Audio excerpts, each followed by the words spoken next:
তিনটি বিষয়ে মুমিনের অন্তর প্রতারণা করতে পারে না। তিনটি বিষয়ে মুমিনের অন্তর প্রতারণা করতে পারে না। কয় বিষয়? এক নাম্বার ইখলাসুল আমালি লিল্লাহ। মুমিন আমল করবে খালেস ভাবে আল্লাহর জন্য। এই আল্লাহর জন্য মুমিন ইবাদতকে খালেস করার ক্ষেত্রে তার কলব কখনো প্রতারণা করতে পারে না। দুই নাম্বার মুসলিম শাসকদেরকে উপদেশ দেওয়ার ক্ষেত্রে কোন মুসলমানের হৃদয় খেয়ানত করতে পারে না, কোন মুসলমানের অন্তর প্রতারণা করতে পারে না।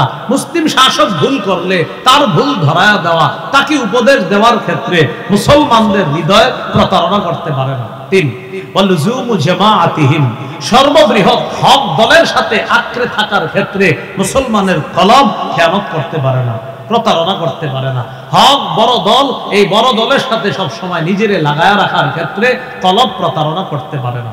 যাই হোক, বলছিলাম চারটা কথা, এর মধ্যে দুই নম্বর হলো ইখলাসের সাথে আমল করা। তিন, আল্লাহর কাছ থেকে পাওয়ার আশায় যে কোনো ইবাদত করা।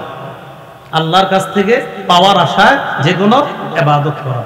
যেমন পাঁচ ওয়াক্ত সালাতের ব্যাপারে হাদিসে আসছে, রাসূলুল্লাহ সাল্লাল্লাহু আলাইহি সাল্লাম বলেন, আরাইতুম লাউ আন্না নাহরান বিবাবি আহাদিকুম ইয়াগতাসিলু ফীহি কুল্লা ইয়াউমিন খামস মাররাত। আচ্ছা, তোমাদের কারো বাড়ির সামনে একটা পুকুর আছে, এই পুকুরের মধ্যে ওই ব্যক্তি দৈনিক 5 বার গোসল করে। হাল ইয়াবকা মিন দারানিহি শাইউন। আচ্ছা, তার শরীরে কি কোনো ময়লা থাকবে? বলেন তো আপনারা। নবীজি বলেন, যেমনি ভাবে 5 বার গোসল করলে তার শরীরে কোনো ময়লা থাকবে না, ফাযালিকা মিসলুস সালাওয়াতিল খামস ইয়ামহুল্লাহু বিহিন্নাল খাতায়া। কেউ যদি 5 ওয়াক্ত নামাজ পড়ে, তার জিন্দেগীর গুনাহগুলোও আল্লাহ ওই 5 বার গোসল করলে যেমন ময়লা সাফ হয়, 5 ওয়াক্ত নামাজ পড়লেও আল্লাহ তার গুনাহগুলো সাফ করে। সুবহানাল্লাহ।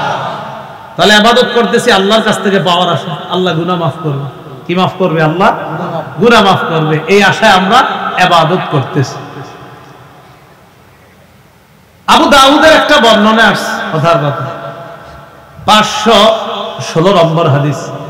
রাসূলুল্লাহ সাল্লাল্লাহু আলাইহি সাল্লাম বলেন, আল মুআজ্জিন ইউগফারু লাহু মাদা সাউতি।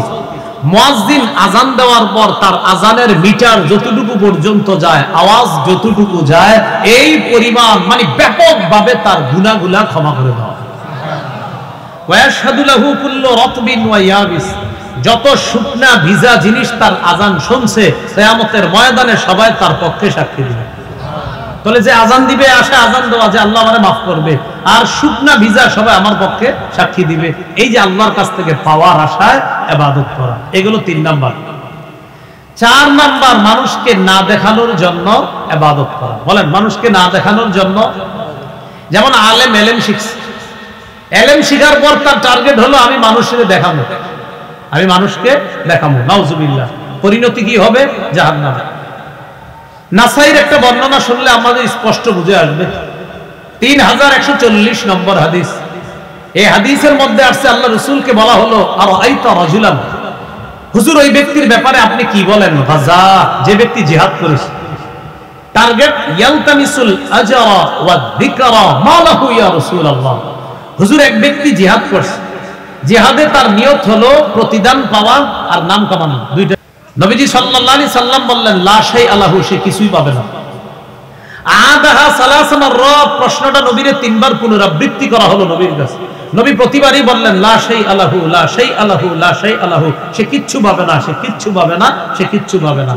শেষে বললেন, ইন্নাল্লাহা লা ইয়াকবালু মিনাল আমাল ইল্লা মা কানা লাহু খালিসা ওয়াবতুগিয়া বিহি ওয়াজহুহু।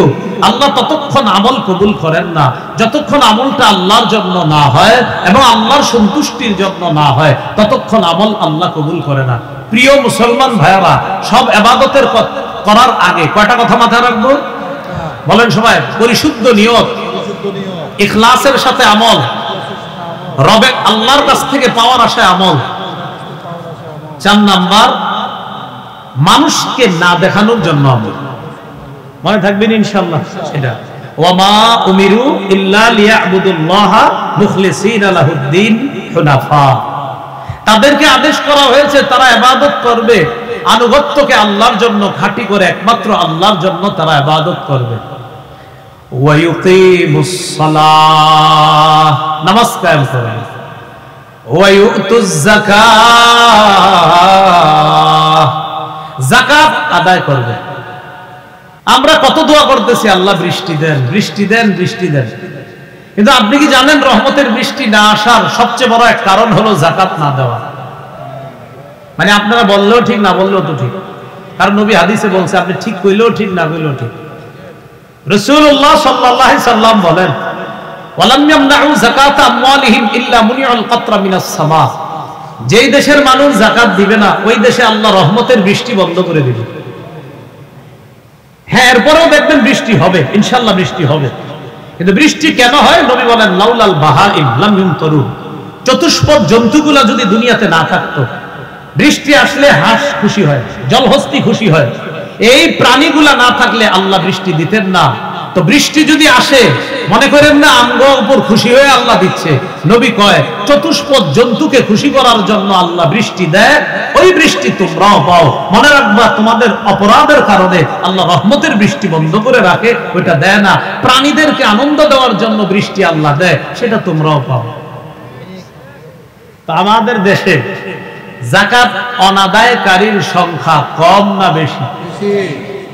প্রচুর মানুষ যাকাত দেয় না, দিলেও 1 লক্ষ যাকাত, 20,000 টাকার শাড়ি লুঙ্গি কিনে পরের দিন গরিবদেরকে বাসার সামনে সিরিয়ালে দাঁড় করায়া ফেসবুকে ছবি উঠায়া ফেসবুকে স্ট্যাটাস দেয়, আলহামদুলিল্লাহ, মানুষকে সেবা করতে পেরে আমি অনেক খুশি। 20,000 টাকার লুঙ্গি শাড়ি দিলেন, বাকি রইল কত টাকা? 80,000 টাকা। কিয়ামতের ময়দানে 20 ধর সাপ হয়ে আপনার মুখের সামনে এসে বলবে, আনা কানজুকা আনা মালুকা। সহিহ বুখারীর বর্ণনা, আমি তোমার সঞ্চিত সম্পদ, আমি তোমার সঞ্চিত সম্পদ, আমি তোমাকে খাবো, আমি সেই সম্পদ যেটা তুমি যাকাত দাও নাই। সহিহ মুসলিমের বর্ণনা, কিয়ামতের ময়দানে এক ব্যক্তির সম্পদ পাপ বানানো হবে, লন্ডির মতো, স্ত্রীর মতো বানিয়ে এটা দিয়ে তার কপাল, পার্শ্ব, পিঠে সেক দেওয়া হবে। কতদিন? নবী কয়, একদিন। কয়দিন? তো একদিন তো বেশি না। সাথে সাথে বলে, কানা বিকদারুহু 50,000 সানা, একদিনের পরিমাণ হবে মাত্র 50,000 বছরের সমান। কয় হাজার? এটা কে? যে যাকাত আদায় না করে। বলেন, এটা কে? যে যাকাত আদায় না করে জাহান্নামে যাওয়ার আগেই 50,000 বছর। সহিহ মুসলিমের বর্ণনা।